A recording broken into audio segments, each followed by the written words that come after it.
রবীন্দ্রনগর থানার কড়া অভিযান। রাস্তা দখল করে রাখা বালি, ইট, স্টোন চিপ সরাতে বুলডোজার। স্বস্তিতে সাধারণ মানুষ। দক্ষিণ 24 পরগনার সন্তোষপুরের বিধানগড় এলাকায় দীর্ঘদিন ধরে রাস্তার ধারে অবৈধভাবে বালি, ইট ও স্টোন চিপ মজুত করে সরকারি রাস্তা দখল করে ব্যবসা চালাচ্ছিল কিছু অসাধু ব্যবসায়ী।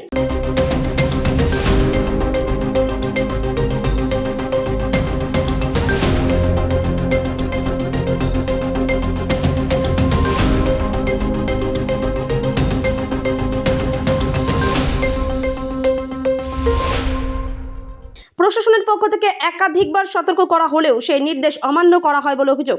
অবশেষে জনস্বার্থে কড়া পদক্ষেপ নেয় রবীন্দ্রনগর থানা। আইসি খন্দকার সাইফুদ্দিনের নেতৃত্বে বিশাল পুলিশ বাহিনী ও বুলডোজার নিয়ে শুরু হয় উচ্ছেদ অভিযান।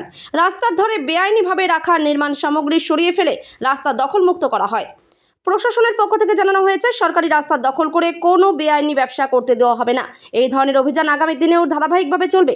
এদিকে প্রশাসনের এই পদক্ষেপকে স্বাগত জানিয়েছেন স্থানীয় বাসিন্দারা। তাদের দাবি, রাস্তা দখল হয়ে থাকায় প্রতিদিন স্কুলের ছাত্রছাত্রী, পথচারী ও সাধারণ মানুষের যাতায়াতে ব্যাপক সমস্যা হতো, এমনকি দুর্ঘটনাও ঘটত। প্রশাসনের এই উদ্যোগে স্বস্তির নিঃশ্বাস ফেলেছেন এলাকাবাসী। শেখ সাবির আলীর রিপোর্ট, এসএস স্টার নিউজ। রাস্তার মধ্যে স্টোন চিপ, বালি, ইট সব ফেলে দিয়ে রাস্তা সরু করে দিচ্ছে। এই সরু হয়ে যাওয়ার জন্য রাস্তা জ্যাম হয়, গাড়ি যাতায়াতের অসুবিধা হয়। সামনে একটি বিদ্যালয় রয়েছে, এইসব কারণে অনেক অ্যাক্সিডেন্ট হয়েছে। ওই কারণে পুলিশ যে কাজটা করছে ঠিকই করছে। পুলিশকে আমি অনেক অনেক ধন্যবাদ জানাই। এটা অনেক আগে করা দরকার ছিল।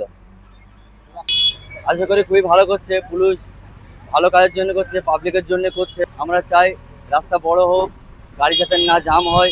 খুব ভালো লাগছে।